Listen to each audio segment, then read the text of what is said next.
mengkabrakan duit kok.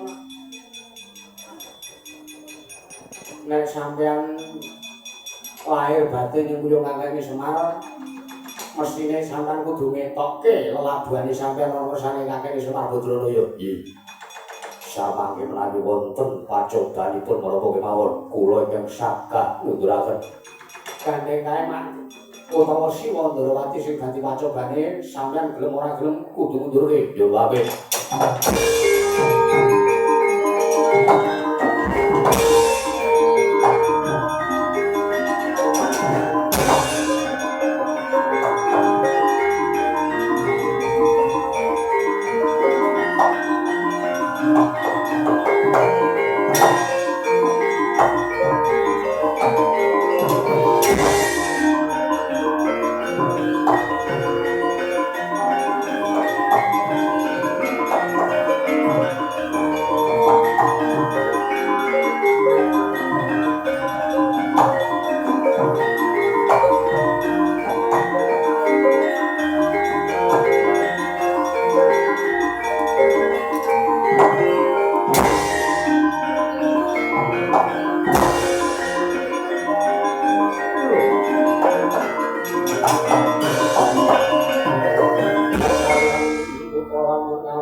Yen kowe sanggene moyo wis sanggene moyo wis kepatirta oh